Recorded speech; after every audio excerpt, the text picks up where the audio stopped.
To try to prevent more killings, the FBI's behavior specialist analyzed how shooters behaved before they attacked. They found only 25% of the shooters had ever been diagnosed as mentally ill. Most bought their guns legally, and most talked about killing or showed some kind of behavior that should have made people around them suspect they could be a threat. But 54% of people in a position to say something did not.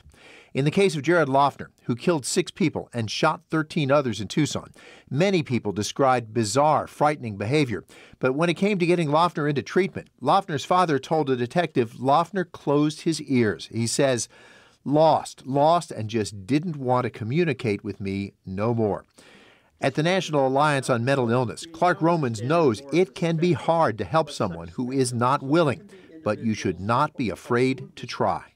But reaching out to them and asking them if they need help and being willing to inform others. Well, it doesn't necessarily have to be law enforcement. It could be family members. It could be friends. It could be church leaders. After January 8th, local law enforcement developed mental health teams trained to help troubled people get treatment.